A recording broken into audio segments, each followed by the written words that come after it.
Hi, welcome once again to another new video. This is Santosh Sahu and you are watching Sahu's tutorial. I hope that you are all well by the grace of Almighty.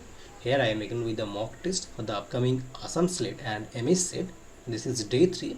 In the previous two videos I have discussed 50 important MCQ questions along with explanation. I hope that this series will boost up your confidence. So here is your first question on your screen.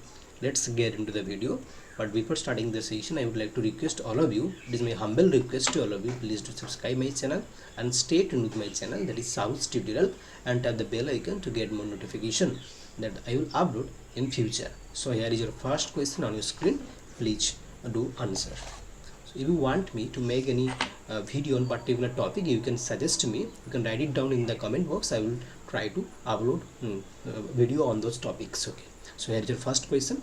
Which neo-Aristotelian critic has written the essay The Critical Monism of Brooks? So here is a neo-Aristotelian critic and he has written the essay called The Critical Monism of Brooks. Your options are R.S. Crane, Richard Macon, Eldar Olson or Norman MacLean. Actually, those four critics are known as neo-Aristotelian critics. They were arguing against the new critics. Okay, so here the essay The Critical Monism of Brooks was written by R.S. Crane. Here A is the right option. So here A is the right option over here, R.S. Crane. Moving ahead to the next question, question number 2 here. The Paradoxes of Mr. Font. The Paradoxes of Mr. Font is a collection of detective stories published after his death. Name the author. So here is a collection of detective stories called The Paradoxes of Mr. Font, who has published, and this was published after the author's death. Okay, so it was published posthumously. Name the author. So here your options are G.K. Chesterton, George Sainsbury, Agatha Christie, Edgar Allan Poe. So the Paradoxes of Mr. Font was written by G.K. Chesterton. Here A is the right option. Moving ahead to the next question, question number 3 here. Which of the Nigerian novels revolve around a spirit child who can move back and forth between the human and the spirit worlds? So that character can move back and forth between the human and the spirit world. So he has a connection with the human as well as the spirit world. Okay, now your options are Helen Haviler's Waiting for an Angel, Alan Paton's Cry the Beloved Country, Ben Okri's The Famished Road, or Chinua Achebe's Things Fall Apart. So your right option is here Ben Okri's The Famished Road. C is the right option here, Ben Okri's The Famished Road. Okay, let's look at this explanation here, that this was published in London in the year 1991 by Jonathan Cape. The story of The Famished Road follows Ajaro, an Abiku or a spirit child living in an unnamed African, most likely Nigerian city. The novel employs a unique narrative style incorporating the spirit world with the real world. So it is incorporating the spirit world as well as the real world in what some have classified as animist realism. Now The Famished Road is a novel by Nigerian author called Ben Okri, the first book in trilogy that continues with Songs of Enchantment and Infinite Riches. So this is a part of a trilogy, that is The Famished Road, and other two novels are Songs of Enchantment and the last one is Infinite Riches. The novel follows the life of Ajaro, who is a spirit child traveling in Nigeria, and Ajaro is pressured into leaving the mortal world in favor of the spirit world, but due to his personal and familial ties, he insists on remaining on earth. So this is The Famished Road. Moving ahead to the next question here. In which year did The Well-Wrought Urn? The Well-Wrought Urn, this is the name of the book, this is the name of the work here, studies, and its subtitle is Studies in the Structure of Poetry. So the full name of the book is, the work is here, The Well-Wrought Urn, Studies in the Structure of Poetry. So this is this book was published in which year? It was published in 1947, 1949, 1948, 1950. So The Well-Wrought Urn and Studies in the Structure of Poetry is a work by Brooks, and this work was published in the year 1947. So here A is the right option. A is the right option, 1947 by Brooks, the new critic. Moving on to the next question. who did originate and develop TG, that is transformational generative grammar. TG is called as transformational generative grammar. Your options are Noam Chomsky, Norman Finkelstein, Aviva Chomsky, or Ferdinand de Saussure. So here TG or transformational generative grammar was originated and developed by Noam Chomsky. Here A is the right option. A is the right option. Noam Chomsky is the right option. Here in linguistics, TG, that is transformational grammar or transformational generative grammar, TGG, is part of the theory of generative grammar, especially of natural languages, and it considers grammar to be a system of rules that generate exactly those combinations of words that form grammatical sentences in a given language and involves the use of defined operations called transformation to produce new sentences from existing ones. And the method is commonly associated with the American linguistic named Noam Chomsky, that is TG or transformational grammar or transformational generative grammar was commonly associated with American linguist Noam Chomsky. So here is your next question. Dash is any custom or a tradition, usually a choice of phrasing or even a single word that distinguishes one group of people from another. So what is, you have to say, dash is any custom or tradition, usually a choice of phrasing or even a single word that distinguishes or differentiates one group of people from another. Your options are shibboleth, accidents, occurrence, or flexing. So it is actually shibboleth. Shibboleth is any custom or tradition that usually a choice of phrasing or even a single word that distinguishes or differentiates one group of people from another group of people. So here A is the right option, that is shibboleth. Let's look at this explanation here, that German spies were taught British English. So German spies were taught British English, which was different from American English. Okay. For example, Britons used the word lorry for the American term truck. So Britain used to use the word lorry for the American term truck, and American soldiers use such words as a shibboleth to distinguish Nazi spies. Okay, the Germany spies, the Nazi spies.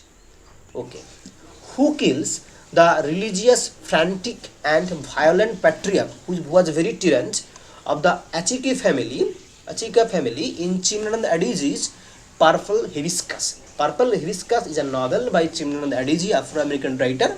Now, in that novel, who kills the religious, frantic, and violent patriarch called of that Achika family in Chimnand Adichie's Purple Hibiscus? Your options are the wife Beatrix, the son Jaja, the daughter Kambili, or the sister Iiassam. So here the right option is the wife Beatrix. The wife Beatrix has killed the patriarch, the head of that family, who was very violent, who was very tyrant. Here looks at this explanation here. Purple Hibiscus is said in post-colonial Nigeria, a country beset by political instability and economic difficulties. The central character is here Kambili Achike, aged 15 for much of the period covered by the book, a member of a wealthy family in Enugu state, dominated by her devoutly Catholic father, Eugene. So the father, Eugene is both a religious zealot and a violent figure in the Achike household, subjecting his wife Beatrix, Kambili herself, and her brother Jaja to beating and psychological cruelty. Ultimately, however, Beatrice cannot cope with Eugene's behavior and poisons him. So here the wife Beatrix is the right option. Okay, moving on to the next question. The poetry collection called as Down to My Last Skin, that is published in the year 2000, belongs to which of the following South African poets? Down to My Last Skin. Your options are Roy Campbell, no, Angie Kroc, Dennis Brutus, Christopher Van Wey. So here the poetry collection published in the year 2000, Down to My Last Skin, was associated with Angie Kroc. B is the right option here. Darkness at Noon. This is a part of a trilogy actually. This is a part of a trilogy. Darkness at Noon was written by George Orwell, William Golding, Anthony Burgess, or Arthur Koestler. Darkness at Noon was a part of a trilogy, and this trilogy was actually written by Arthur Koestler. So D is the right option here. And Darkness at Noon is a novel by Hungarian-born novelist Arthur Koestler. It was first published in 1940. His best known work, and it is the tale of the Rubasov. The Rubasov, or an old Bolshevik who is arrested, imprisoned, and tried for treason against the government that he helped to create. And the novel is set between 1938 to 1940 after the Stalinist Great Purge and Moscow trials, despite being based on real events. The novel does not name either Russia or the Soviets and tends to use generic terms to describe people and organizations. For example, the Soviet government is referred to as the party and the Nazi Germany is referred to as the dictatorship. Joseph Stalin is represented by the number 1, a menacing dictator, a threat, a menacing dictator, that is Joseph Stalin. And the novel expresses the author's disillusionment with the Bolshevik ideology of the Soviet Union at the outset of World War II. And here is the trilogy. The first one is The Gladiators, published in 1939, and the second one, that was 1940, that is Darkness at Noon, and the last one is Arrival and Departure, that is published in the 1943. So here is the trilogy: The Gladiators, Darkness at Noon, Arrival and Departure. These three works were written by Koestler. Okay, moving at the next question. Which Indian poet wrote The Owl's Grammar? The Owl's Grammar was written by Sarojini Naidu, no. Kamala Das, no. Harindranath Chattopadhyay, or A.K. Ramanujan. So here the Indian poet The Owl's Grammar was written by Harindranath Chattopadhyay. Here C is the right option over here. Okay, moving at the next question. Who wrote A Word is Dead? A word is dead when it is said. Some say. I say it just begins to live that day. Okay, a word is dead when it is said. Some say. I say it just begins to live that day. In the poem that is called A Word. So who has written the poem A Word, or who has told these lines? Okay, T.S. Eliot, no. Emily Dickinson, W.H. Auden, Stephen Spender. So here A Word is a poem written by Emily Dickinson. So here B is the right option, where she says that a word is dead when it is said. Some say. I say it just begins to live that day. Emily Dickinson is the right option over here. Who has written the acclaimed autobiography? So the acclaimed autobiography called Fault Lines, a Memoir. Fault Lines, a Memoir is the autobiography. Who has written this autobiography? Your options are Asif Karim Boy, Joe Randolph Eckerle, Arvind Adiga, or Mina Alexander. So here the autobiography Fault Lines, a Memoir was written by Mina Alexander. So here D is the right option. Okay, now moving ahead to the next question. Generative algebra. Generative algebra was first introduced to general linguistics by the structural linguist. Who is he? Generative algebra was first introduced to general linguistics by the structural linguist. Who is he? Your options are Louis Helmslov, Noam Chomsky, Jellic Harris, or Theodore Benfi. So generative algebra was first introduced to general linguistics by the structural linguist. Here the right option is Louis Helmslov. A is the right option. Louis Helmslov is the right option. Now moving ahead to the next question, question number 14 here. The novel Nampalli Road. The novel Nampalli Road was written by whom? Shobha De, no. Namita Gokhale, no. Kamala Das, no. So here the Nampalli Road was written by Mina Alexander. D is the right option. Okay. Fault Lines, a memoir autobiography written by Mina Alexander, whereas the novel Nampalli Road was written by Mina Alexander also. Moving on to the next question. Who wrote a critical book called The Romantic Imagination? Who wrote a critical book called Romantic Imagination? Your options are F.R. Levitch, no. I. Richards, no. C.M. Baura, or Graham Huff. Here it was C.M. Baura. C.M. Baura has written the critical book called Romantic Imagination. C is the right option over here. Next question. Shelley in his Adonis, Adonis implied that Keats' death was brought about by whom? By the wife of Keats? No. By the indifferent government? No. Reviewers? Or none of these. It was by the reviewers. Who had criticized Keats. So Shelley in Adonis implied that Keats' death was brought about by reviewers, where C is the right option. The term neo-romanticism can be associated with which writer?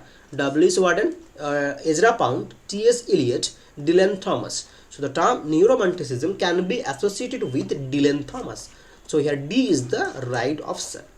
New question here: which of the following novels by Lawrence has an element of autobiography? The White Peacock has no element of autobiography. Sons and Lover has rainbow, none of these here. So here Sons and Lovers, in Sons and Lovers you will find that element of autobiography in the novel of the novel written by D.H. Lawrence here, Sons and Lovers, where Paul Morrell is the protagonist, Paul Morrell. Okay, next question. For kids, okay, a good poet is one who responds to life. What is when man is capable of being in uncertainties, mysteries, doubts, without any irritable reaching after fact and reason? What is the phrase that kids coined for this quality of poetry? Palpable design? No. Intensity? No. Negative capability? Yeah. So it is negative capability. For negative capability, he says that what is when a man is capable of being in uncertainties, mysteries, doubts, without any irritable reaching after fact and reason. It's called here negative capability. Next question. Whom did Emile Ligius criticize as one who writes charming verses on nothing? So here Emile Ligius had criticized one poet here as that he only writes charming verses on nothing. Now who was that poet? Marvell, John Suckling, John Snellem, Edmund Waller. So here the right option is John Suckling. For John Suckling, Emile Ligius has told these lines that he only writes charming verses on nothing. So here B, that is John Suckling, is the right option. Moving on to the next question. Here is the character called Sir William Thornhill. So in which work of Oliver Goldsmith you will find the character Sir William Thornhill? So Sir William Thornhill figures in the novel Like She Stoops to Conquer. So here Amelia, the Vicar of Wakefield. So Sir William Thornhill is a character from the Vicar of Wakefield, where the protagonist is Primrose, Mr. Primrose. Here the Vicar of Wakefield is a sentimental comedy. Sentimental comedy written by here that is Oliver Goldsmith, the Vicar of Wakefield.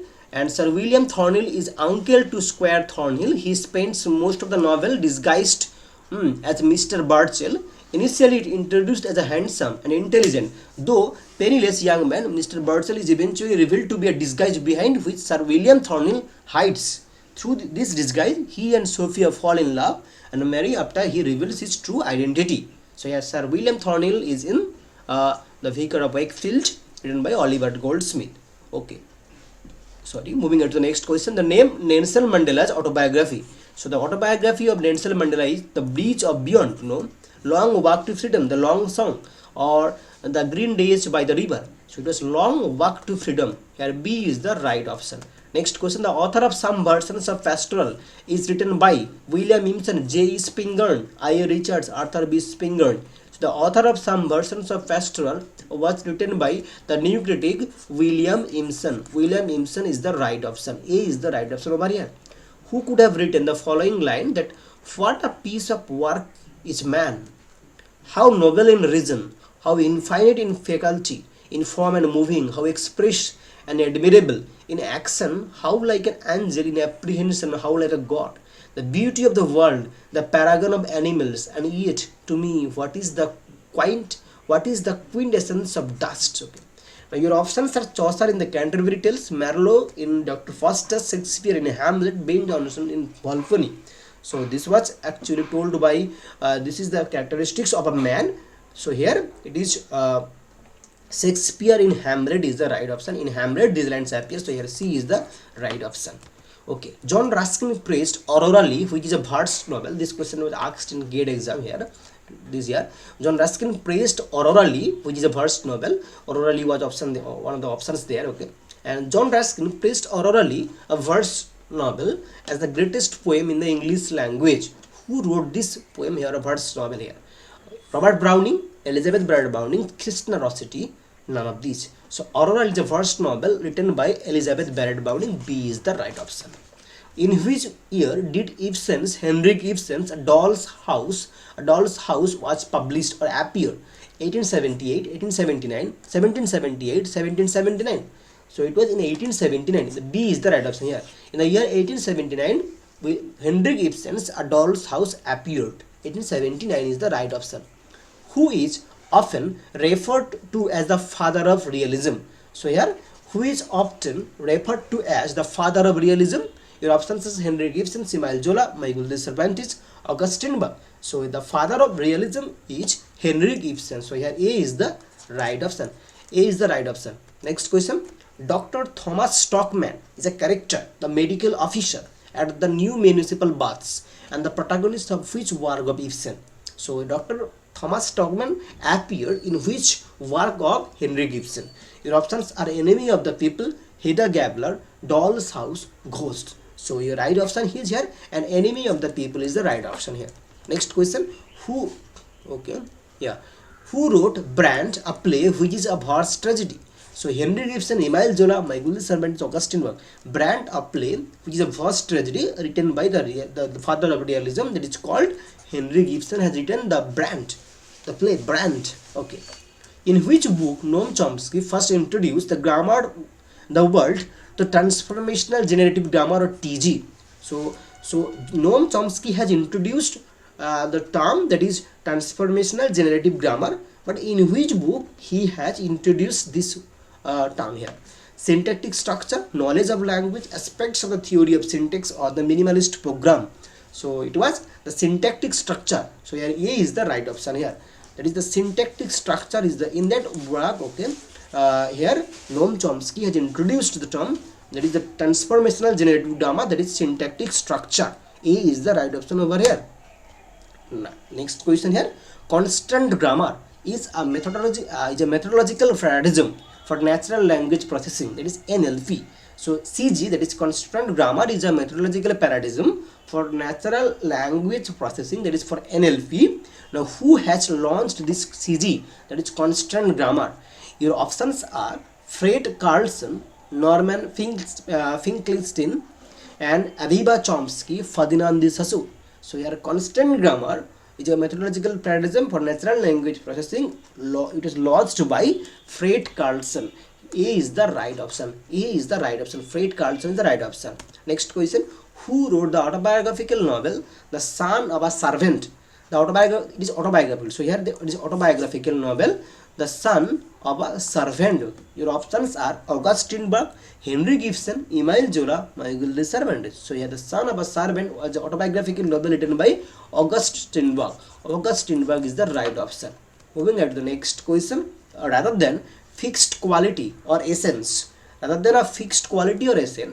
identity is understood by the theorist of gender and sexuality as an ongoing process of construction, performance, appropriation, or mimicry. So what is it saying? That identity is understood by the theorists of gender and sexuality as an ongoing process of construction, performance, and appropriation, or mimicry.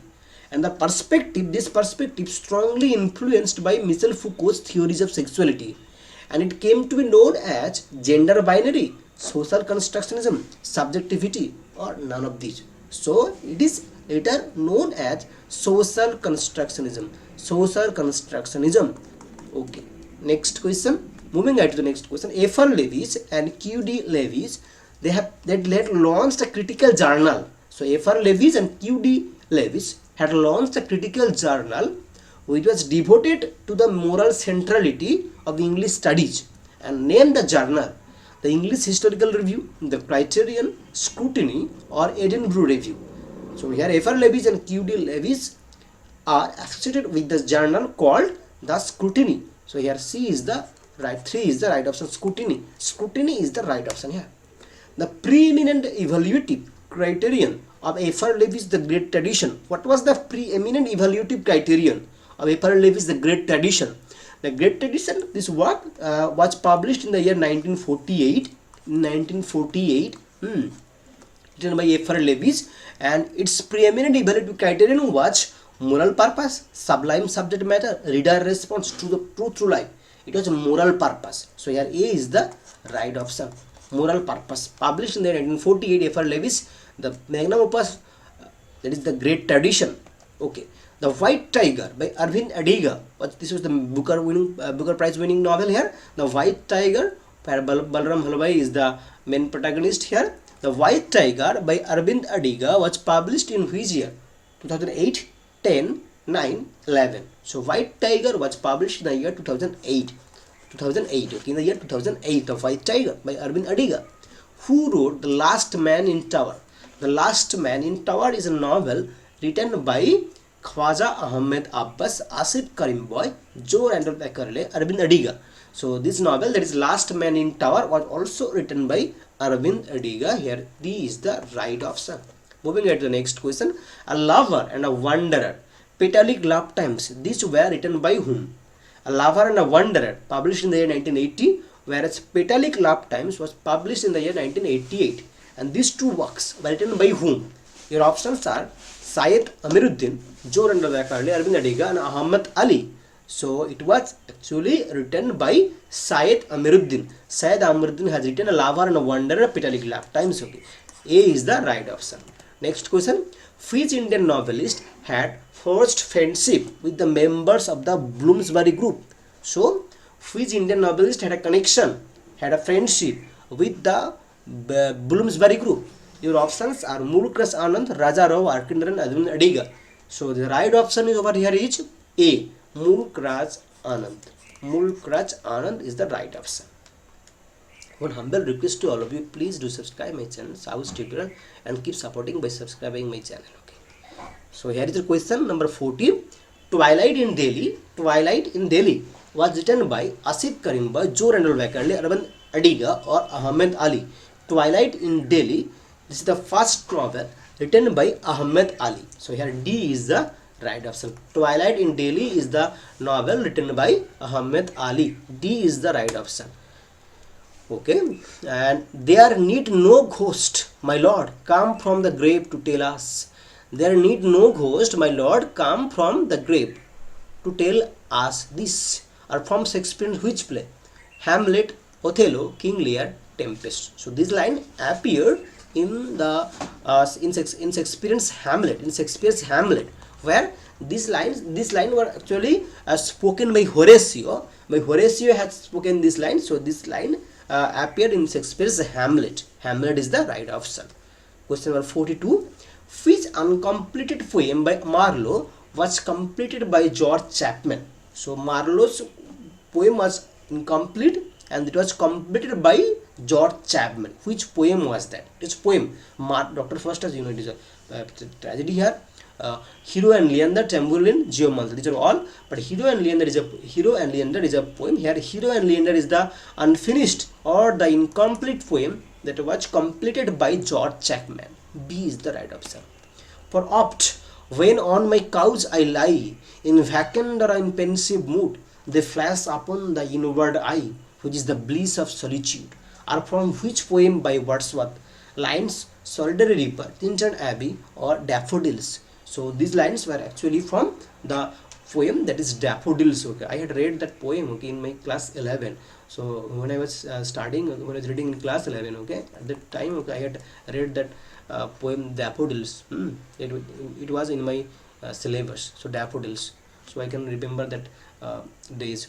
For oft, when on my couch I lie in vacant or in pensive mood, they flash upon the inward eye, which is the bliss of solitude. That is Daffodils. Okay, moving on to the next question. Women in Romanticism. Women in Romanticism was written by which Indian writer? Shobha De, Namita Gokhale, Kamala Das, Meena Alexander. Women in Romanticism was written by Meena Alexander. D is the right option. Question number 45. Who wrote the plays like The Ghost Sonata, The Great Highway, or A Dream Play? Augustine Berg, Ibsen, Zola, Miguel de Cervantes. So these were all written by Augustine Berg. Augustine Berg has written The Ghost Sonata, The Great Highway, A Dream Play. These were all written by, these were all plays by Augustine Berg. In which novel of Joran and Hurston, Jenny Crawford is the protagonist, appears, who is a self-independent woman self-independent women. Options as Jonas God, mules and men, Moses man on the mountain, or their eyes were watching God. So it was their eyes were watching God in that novel. The main protagonist is Jenny Crawford, who is self-independent woman. Their eyes were watching God is the right option over here. The mask in Paul Laurence Dunbar's poem We Wear the Mask. So Paul Laurence Dunbar has written the poem called the We Wear the Mask. And what does the mask represent? Here the options are the persona that the characters show the world, characters from the Bible, the carved marks of African gods, or who the narrator wishes to be. So here it represents the persona that the characters show the world. A is the right option here. Next question.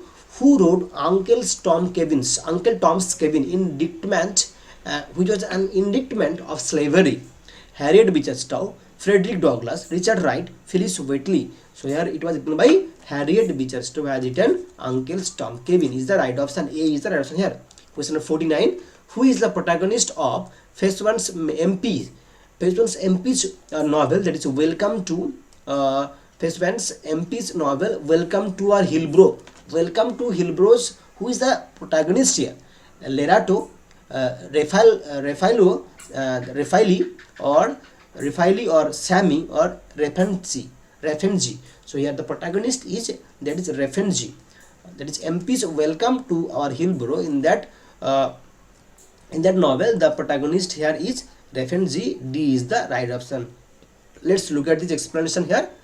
That MP's novel, that is Welcome to Our Hillbrow, traces on a thematic level the resolution of notions of home, of what constitutes a community, as the characters move from the rural village, that is Tiraklong, in an impoverished Limpopo province, to Hillbrow. So they are moving from the rural village to the Hillbrow, that was in inner city of Johannesburg.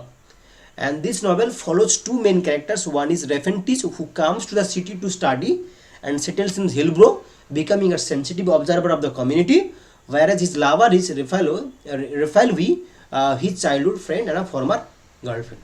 So to wind up the session, here is question number 50, that which of the following plays by Bolswainka is based on the impact of ancestral spirits on the larger social and political environment of Nigeria in early post-independence times? Which of the following plays by Bolswainka is based on the impact of ancestral spirits on the larger social and political environment of Nigeria in early post-independence times? Options are the strong breed, Congi's harvest, dance of the forest, madmen and specialists. So here the right option is a dance of the forest. So here C is the right option. Dance of the forest. Dance of the forest. C is the right option here. C. A Dance of the Forest. Let's look at this explanation here. That Bolswainka's play A Dance of the Forest was first performed in 1960 during the Nigerian independence celebration. The play explores the impact of ancestral spirit on the beliefs and activities of living mortals. While focusing on the spirits and people as character, Bolswainka further applies their motivations and interactions to the larger social and political environment of Nigeria in early post-independence times. So these were all 50 questions. I hope that it will help you a lot in order to prepare for the upcoming MHSET and ASSAM Slet. Thank you once again for watching this video. If you want me to make any video on particular topic, you can write it down in the comment box. I will definitely try to make a video on the topic. Thank you once again for watching this.